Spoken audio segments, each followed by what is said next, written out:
सबसे पहले बताओ ठीक हो सब? बढ़िया ही हो गए। बढ़िया हो तो चलो पढ़ो पाठ सम्मिश्र संख्याएं। सम्मिश्र संख्याएं यानी कि कॉम्प्लेक्स नंबर। सबसे पहले शुरुआत करो, कॉम्प्लेक्स नंबर क्या होता है? तो कॉम्प्लेक्स नंबर होता क्या है? कॉम्प्लेक्स नंबर होता है, कॉम्प्लेक्स नंबर यानी कि सम्मिश्र संख्या होता है वास्तविक संख्या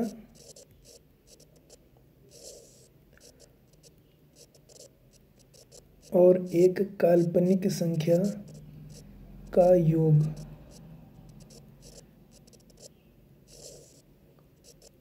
या कुछ ऐसे कहा जाए कि अगर एक वास्तविक संख्या और एक काल्पनिक संख्या का मिश्रण कर दिया जाए तो उससे जो बनी संख्या होगी वो होगी सम्मिश्र संख्या यानी कि कॉम्प्लेक्स नंबर। वास्तविक संख्या तो पता है तुमको, पहले से कक्षा 10 में पढ़ ली है। अब ये नए प्रकार का बवाल क्या है? कॉम्प्लेक्स नंबर यानी ये काल्पनिक संख्या यानी कि इमेजिनरी नंबर। कक्षा 10 में जब भी अंडर रूट के अंदर माइनस आ जाता था तो बार बार बोला जाता था कि इसका मान वास्तविक नहीं है। जैसे अंडर रूट -25 आ गया तो इसका मान वास्तविक नहीं होगा। जैसे विविध कर निकालते थे, विविध कर d बराबर b² - 4ac। जब d का मान माइनस आ जाता था तो बोला जाता था मूल वास्तविक नहीं है। वही बात है, अगर वास्तविक नहीं है या मूल काल्पनिक है तो जब भी अंडर रूट के अंदर कुछ माइनस में आ जाए तो इस तरीके की संख्याओं को काल्पनिक संख्या कहा जाता है। अब अगर वही काल्पनिक संख्या किसी वास्तविक संख्या के साथ जोड़ दी जाए या घटा दी जाए यानी कि इन दोनों का मिश्रण कर दिया जाए तो इस प्रकार बनी संख्या को एक सम्मिश्र संख्या कहा जाता है। अब यहाँ पर एक कॉम्प्लेक्स यानी कि एक काल्पनिक संख्या समझ ली जाए। काल्पनिक संख्या एक है -1 का अंडर रूट। -1 का अंडर रूट, माइनस की संख्या का अंडर रूट निकालोगे नहीं निकलेगा, बताया है काल्पनिक संख्या। तो -1 का अंडर रूट को हमने एक नई परिभाषा दे दी कि ये आज से इसको हम काल्पनिक संख्या कहेंगे और इसको बुलाएंगे क्या? इसको बुलाएंगे आयोटा और इसको लिखेंगे आई से। बुलाएंगे क्या इसको? आयोटा। अंडर रूट के अंदर -1 को आयोटा बुलाएंगे, बस काम खत्म हो गया इसका। अब जैसे ये अंडर रूट 25 लिखा है, इसको क्या करेंगे हम? इसको लिख सकते हैं अंडर रूट के अंदर -1 इंटू 25 बराबर under root -1 into under root 25। अभी बताया अंडर रूट -1 की जगह आयोटा लिख दो। अब ये अंडर रूट 25 को तो 5 लिख ही सकते हो, यानी कि ये हो गया 5i। सिंपल तरीका। तो हमने अपनी तरफ से एक परिभाषा नई बना ली कि अगर कुछ भी अंडर रूट के अंदर माइनस आ रहा है तो उसको हम परिभाषित कर देंगे, डिफाइन कर देंगे कि ये आज से आयोटा है और इसी आयोटा को कहेंगे आई। जहाँ जहाँ पे अंडर रूट के अंदर माइनस दिखाई पड़े उसको आयोटा में बदल दो और अंडर रूट के अंदर का माइनस को खा जाओ। ये हो गया काल्पनिक संख्या। अब ये जो सम्मिश्र संख्या है, अभी सम्मिश्र संख्या का मानक रूप क्या होता है? तो सम्मिश्र संख्या का मानक रूप होता है a + ib। अभी बताया है ये एक वास्तविक संख्या होगी और एक पूरी काल्पनिक संख्या होगी। कुछ सब वास्तविक भाग, कुछ काल्पनिक भाग, इनको मिला देंगे तो एक बन जाएगी सम्मिश्र संख्या। और इसका मानक रूप ये इस तरीके से होता है। मानक रूप होता है a + ib के रूप में। अब ये मानक रूप सीख लिया, सम्मिश्र संख्या क्या होती है ये भी समझ लिया। अब समझो इनको जोड़ें, घटाएं, गुणा, भाग कैसे करें, यानी कि इनका अलजेब्रा समझो, बीजगणित समझो। चलो क्या है, अब इसके लिए मान लो हमारे पास अगर जोड़ेंगे या घटाएंगे तो उसके लिए 2 सम्मिश्र संख्याएं होंगी। हमने 2 सम्मिश्र संख्याएं मान ली z1 और z2। सम्मिश्र संख्या z1 को माना a1 + ib1। ऐसे ही दूसरी संख्या सम्मिश्र संख्या z2 को माना a2 + ib2। आई तो बदलेगा नहीं, आई क्या है अभी बताया, आई मतलब आयोटा, आयोटा मतलब अंडर रूट का -1। अब इन्हीं दो को जोड़ना है या घटाना है भैया, सिंपल सा नियम है। जितना पीछे आपने वेरिएबल्स में यानी कि चर में सीखा है कि सजातीय चर ही आपस में जुड़ेंगे, सजातीय चरों के गुणांक ही आपस में जुड़ेंगे या घटेंगे, बस वही नियम लगाना है। हमें क्या करना है, z1 और z2 को जोड़ना है। तो जोड़ दो भैया नियम से पूरा, a1 + ib1 और यहाँ इसको जोड़ देंगे हम a2 + IB2 से, तो क्या है सजाती वाला नियम हो ये अपना। देखो इनके साथ में I नहीं लिखा है तो इन लोगों को आपस में जोड़ दो, A1 प्लस A2 अलग हो गया, प्लस इनके साथ में I लिखा है तो इन लोगों को अलग जोड़ दो और I कॉमन ले लो। ये हो गया इनका जोड़ का नियम। अब भैया जोड़ का नियम यही है तो इनका घटाना का भी नियम वही होता है, क्योंकि एक बात ध्यान रखनी है, जो जोड़ होता है वही घटाना होता है। जो भी नियम जोड़ के वही नियम घटाना के, जो नियम गुणा के वही नियम भाग के। जोड़ भी एक घटाना ही है और गुणा एक भाग ही है और भाग भी एक गुणा है। चीज़ें ध्यान रखनी, छोटी छोटी मगर मोटी बातें। अब इनको घटा दो, A2 प्लस IB2। अब घटाने का वही नियम है, घटाओ दद्दू, एक ही जैसे फिर से घटाओ, A1 minus A2 plus I common B1 minus B2, घटा ली हल। बस इतना तो सिंपल है। अब चलो गुणा कर दिया जाए, गुणा भी तो करनी है, गुणा भी करनी है, भाग भी करना है, तो कर लो ना। तरीका पुराना, कुछ नया थोड़ी ना बताया जा रहा है। तरीका पुराने से जोड़ो और नया सीख लो। देखो नए तरीके से नई चीज़ सीखोगे तो उड़ जाएगी, पुराने से जोड़ के नया सीखोगे तो चिपक जाएगी, तो चिपका देना है। चलो गुणा कर दो, पहले A1 की गुणा करो दूसरे ब्रैकेट में, A2 प्लस IB2, फिर IB1 की गुणा कर दो दूसरे ब्रैकेट में, A2 प्लस IB2। चलो गुणा कर मारो, A1 किससे गुणा करोगे तो A1 A2। अब इतना तो आता ही होगा, अब ये ना बताना गुणा कैसे हो गया। अगर नहीं आता है इतना गुणा तो जाके अपनी भैंस चराओ। B1 B2। अब अभी बताया है अभी थोड़ी देर पहले बताया था तुमको, I बराबर √-1। अगर इसी चीज़ को हम स्क्वायर करते हैं तो I स्क्वायर बराबर -1 हो जाएगा। बस ये ध्यान रखना, I स्क्वायर बराबर -1। बस ऐसे नन्ही नन्ही बातें हैं, नन्ही नन्ही बातें ध्यान रखो। बातें छोटी छोटी हैं, बात थोड़ी देर में बड़ी बड़ी बातें हो जाएंगी। ज्ञानी बनेंगे थोड़ी थोड़ी बकवासों से ही। यहाँ से -1 रखो, B1 इंटू B2। चलो इनको एक तरफ एक किनारे खोपचम, A1 A2 minus B1 B2। इनका काम ख़त्म, प्लस इनका ब्रैकेट में बंद करो, इनका घर अलग करो, A1 B2 plus B1 A2। इनका घर एक अलग करो। ये भैया वास्तविक लोग हैं, ये भैया काल्पनिक लोग हैं। अब जो बताया वास्तविक काल्पनिक मिल गए तो बिन गई फिर से सम्मिश्र संख्या। सम्मिश्र संख्या की गुणा करके सम्मिश्र संख्या बना ली तुमने, बहुत बढ़िया बात कर दी। चलो भैया भाग कर दिया जाए, इसी बात पे कर दो भाग। A1 प्लस IB1 बटे A2 प्लस IB2। भाग करने का तरीका समझ लो। अब सीधे सीधे भाग किया गया। भाग करने के लिए तुमको ज़रूरत पड़ेगी संयुग्मी की। अब ये संयुग्मी का बवाल है, देखो भैया संयुग्मी। अगर कोई भी तुमको सम्मिश्र संख्या मानक रूप में इस तरीके से दी गई हो, Z बराबर A प्लस IB, तो संयुग्मी का सीधा सीधा मतलब है जो भी चिन्ह बीच में लिखा हो वास्तविक और काल्पनिक संख्याओं के बीच में, उसको उल्टा कर दो। यानी कि अगर बीच में प्लस लिखा है तो उसको कर दो माइनस, और अगर बीच में माइनस लिखा है तो उसको कर दो प्लस। बस इतनी सी बात हो गया संयुग्मी। संयुग्मी यानी कि कॉन्जुगेट। अब थोड़ी थोड़ी अंग्रेजी भी सीखते जाओ, ऐसा नहीं है कि अंग्रेजी सीख लोगे तो पाप लग जाएगा, सीखते जाओ। ये हो गई कोई सम्मिश्र संख्या Z, ये हो गया उसका संयुग्मी। अब संयुग्मी को लिखने का तरीका क्या है, जो भी सम्मिश्र संख्या लिखी है उसके ऊपर हम एक बार लगा दें, यानी कि एक डंडा खींच दिया, उसके ऊपर छत डाल दी तो ये जो बन गया है ये हो गया संयुग्मी। Z बार का संयुग्मी है और Z बार का संयुग्मी Z है। ये बात भी ध्यान रखो दद्दू। Z बार का बार अगर करते हैं तो फिर से वापस से Z आ जाएगा बार बार, समझ गए कि नहीं। ये बात ध्यान रख लेनी चाहिए कि अगर संयुग्मी का भी संयुग्मी निकाल दें तो वापस से वही सम्मिश्र संख्या आ जाएगी। ये बात ध्यान रखनी है। यानी कि Z का संयुग्मी Z बार और Z बार का संयुग्मी Z होता है। चिन्ह बदला, संयुग्मी निकाला, संयुग्मी के थोड़ा नियम कायदा कानून सीख लो। अगर संयुग्मी की गुणा कर दी, संयुग्मी की गुणा कर दी तो क्या हुआ, देखो पूरा गुणा करने का तरीका भी सीखे हो ऊपर। वही पूरा नौटंकी गुणा करने की लगा दी।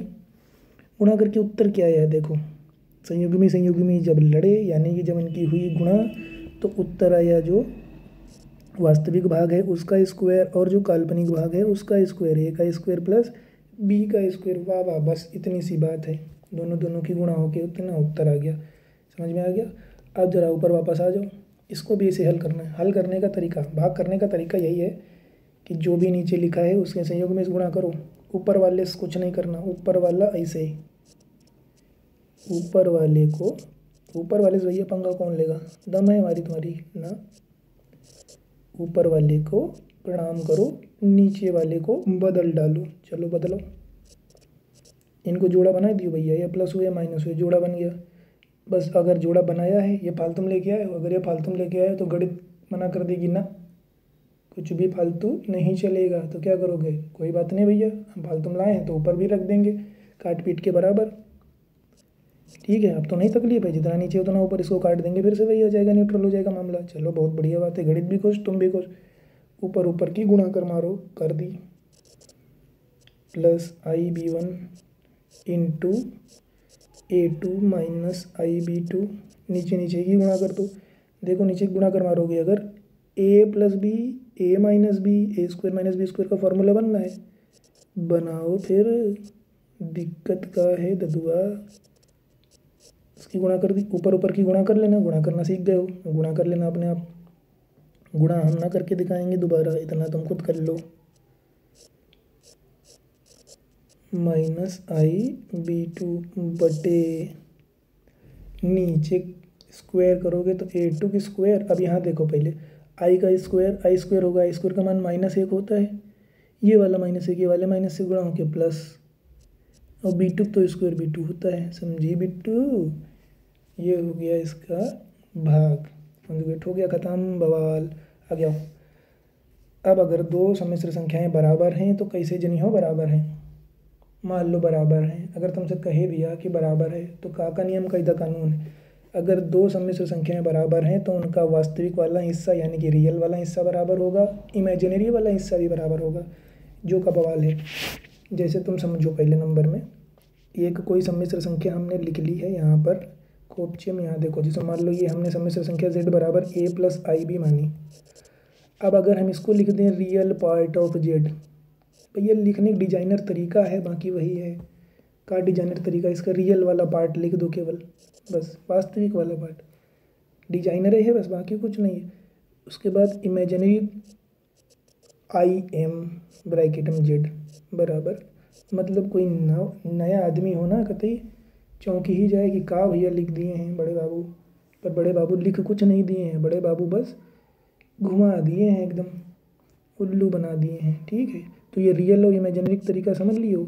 बस अगर दो सम्मिश्र संख्याएं कह दी गई कि दोनों बराबर हैं, अभी जैसे हम माने थे पहले Z1 बराबर A1 प्लस IB1 और दूसरी वाली Z2 बराबर A2 प्लस IB2, करो बराबर।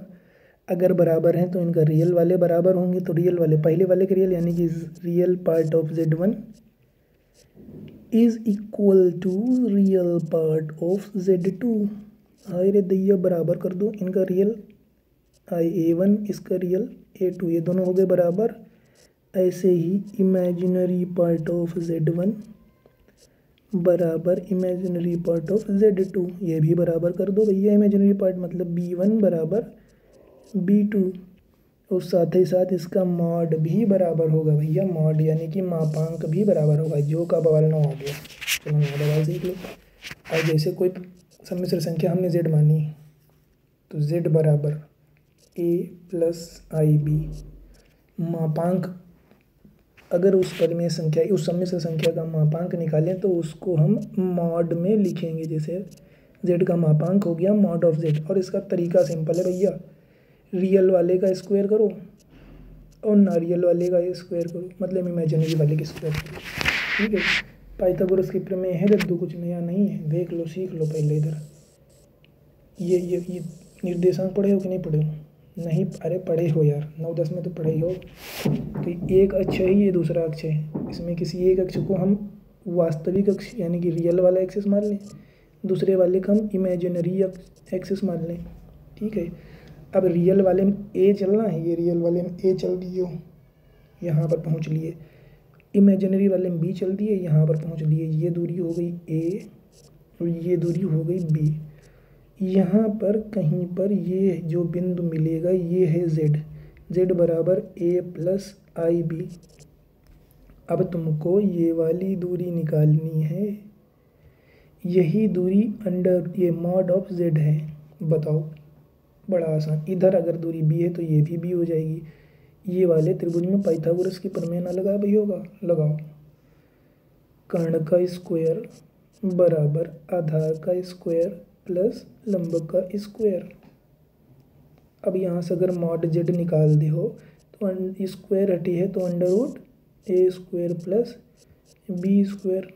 यही तो लिखा है ना कक्का, वही ये तो लिख दिए हो। समझ में आएगी बात। ये है इसका मापांक यानी कि मॉड्यूलस। अब अगर दो सम्मिश्र संख्याएं बराबर हैं तो उनका रियल बराबर, इमेजिनरी बराबर और उनका मॉड भी बराबर। तो मॉड बराबर इसका मतलब हो गया अंडर रूट A1 का स्क्वायर प्लस B1 का स्क्वायर बराबर अंडर रूट A2 का स्क्वायर प्लस B2 का स्क्वायर। तीन चीज़ें ध्यान रखनी हैं। अगर दो सम्मिश्र संख्याएं बराबर हैं तो उसके लिए तीन चीज़ें ध्यान रखनी हैं।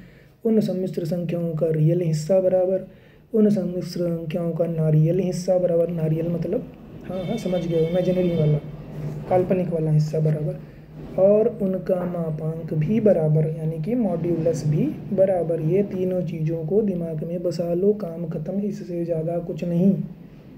आगे आओ, पढ़ो भैया मापांक के कुछ गुण, कायदा कानून, नियम कायदा कानून। अगर 2 3 4 5 6 सम्मिश्र संख्याएं हैं और हमने क्या किया, उनको गुणा कर दिया और उनका मॉड निकालने की कोशिश की, तो उनका मॉड ध्यान रखना है हमेशा तुमको कि उनका मॉड बराबर होगा अलग अलग सम्मिश्र संख्याओं के मॉड निकाल कर जो गुणा करके उत्तर आएगा उसके बराबर। ठीक है, ये बड़ी कठिन बात है। अरे कुछ ना कठिन है यार, सीधे सीधे समझ लो। पूरे का मॉड करना है गुणा करके, मॉड को खोल दो फिर गुणा कर दो, बात बराबर है। चाहे पहले गुणा कर लो फिर मॉड निकाल लो, चाहे पहले मॉड निकाल लो फिर गुणा कर लो, बात हमेशा बराबर है। इतनी सी बात है। अब अभी बताया था थोड़ी देर पहले, जो नियम गुणा का वही नियम भाग का। तो जब अगर दोनों का भाग करके मॉड निकालें या दोनों को मॉड निकाल के भाग कर दें, दोनों की बात एक ही है। दो ही नियम हो गए। ये बात हम पहले तुम्हें बता लिए हैं कि अगर कोई ये जेड लिखा है, जेड मतलब कोई सम्मिश्र संख्या है, तो जेड बार होगा उसका कॉन्जुगेट यानी कि संयुग्मी। तो उसके संयुग्मी और उस पद में उस सम्मिश्र संख्या का मॉड हमेशा होगा बराबर। तीसरा नियम हो गया। चौथा नियम समझ लो दद्दू। चौथा नियम ये कहता है कि अगर दो सम्मिश्र संख्याओं को जोड़ के मॉड निकालें, अब यहाँ पे समझना है, जोड़ के मॉड निकालें और उनका अलग अलग मॉड निकाल के जोड़ें, तो या तो ये दोनों बराबर आएंगे या ये जो अलग अलग वाले हैं ये बड़े होंगे। ये बात समझ लेना, ये बड़ा होगा या जोड़ के जो ये निकला है ये बराबर होगा। अब इसको घटा दिया जाए तो यही नियम उल्टा हो जाएगा, या तो बराबर होंगे या जब एक घटा के मॉड निकाला गया वो वाला बड़ा होगा। ये वाले नियम को कन्फ्यूज ना करना, ध्यान रख लेना। पहले घटा के मॉड निकाला गया, ये बड़ा हो लिया है, ये अलग अलग हो गए थे तो ये पहले बड़े हो गए भैया। अलग अलग अपने अपने खान कमान लगे रहे पहले से, तो बड़े बड़े आदमी बन गए दोनों लोग। यही बात है, समझ गए। अगला, अब अगला नियम है कि अगर एक सम्मिश्र संख्या है और कह दिया गया है कि ये सम्मिश्र संख्या शून्य के बराबर है, तो भैया सुन नहीं, अगर कोई सम्मिश्र संख्या जैसे हमने मानी z बराबर a प्लस आई बी, अगर ये शून्य के बराबर है तो इसका ये मतलब होगा कि इस सम्मिश्र संख्या का रियल पार्ट भी ज़ीरो होगा और इमेजिनरी पार्ट भी ज़ीरो होगा। बस मतलब ये ना समझ लो कि एक चीज़ ज़ीरो होगी, दोनों ज़ीरो होंगे, कतई इनका अस्तित्व नस्तो नाबूद हो जाएगा, ख़त्म एकदम, टाटा बाय बाय। तो इसका मतलब ए का मान ज़ीरो और यहाँ से बी का मान भी ज़ीरो। अब ये भैया आसान चीज़ है, सवाल लगाने में काम आ जाती कभी कभी कि ये एक सम्मिश्र संख्या है जिसका मान जीरो है, जिसका मान शून्य है, एक्स तथा वाई का मान ज्ञात करो। अरे भैया एक्स भी जीरो वाई भी जीरो, वास्तविक हिस्सा भी जीरो, काल्पनिक हिस्सा भी जीरो। बहुत बढ़िया बात। यो तो आधा हिस्सा खत्म हुआ। अब अगले हिस्सा पे आ जाओ। अगला हिस्सा है इकाई के घनमूल। अब ये इकाई घनमूल कौन सा लो जोड़ा भागो। इकाई घनमूल का मतलब है एक का घनमूल। एक जान रहे हो ना, जैसे एक्स क्यूब बराबर एक, हमने ये तुमको समीकरण दे दी, तो तुमसे कहा इसका मान बताओ, एक्स का मान कितना आएगा, तो एक्स का मान तुम कह दोगे एक आएगा ना बाबू, इतना ध्यान रखना है, जितनी एक्स की घात होगी उतने ही टोटल मान आएंगे। मतलब इसमें एक्स के टोटल 3 मान आने चाहिए। एक तो तुमको मान मालूम है, एक मान तुमको बचपन से पता है एक्स बराबर एक आएगा।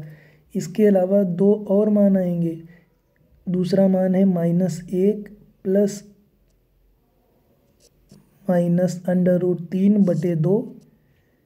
दूसरा मान होगा 1 -√3/2। ये इसके 3 मान हैं।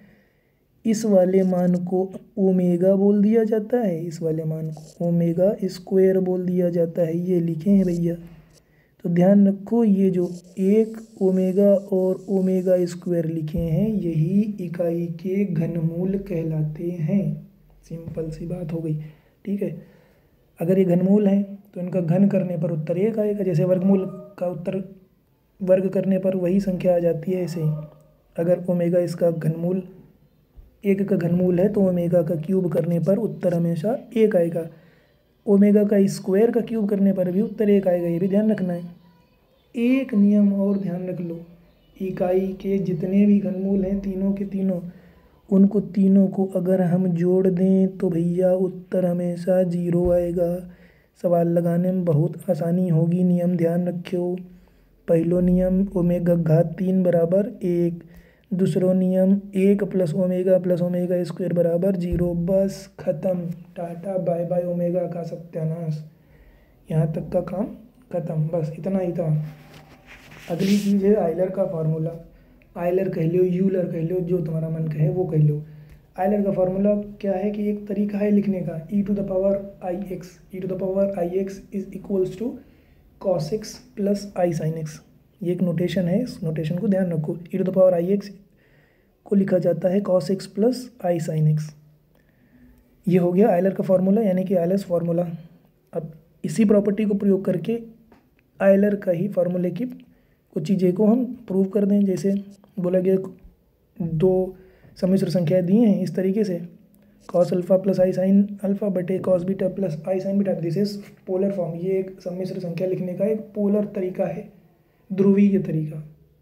ध्रुवीय तरीका के रूप में लिख कर अगर कोई सम्मिश्र संख्या लिखी जाए तो उसको व्यक्त करने का तरीका आयलर का तरीका कहलाता है। अब 2 सम्मिश्र संख्याओं को भाग करने का ये भी तरीका सीख लो। पीछे तरीका सीख चुके हो, यहाँ पर भी सीखो आयलर के तरीके से।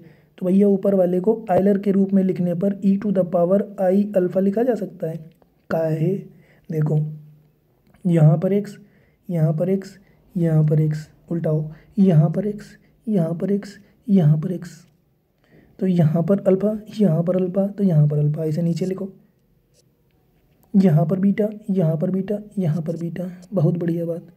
ऊपर e⁻IX, नीचे e⁻I बीटा।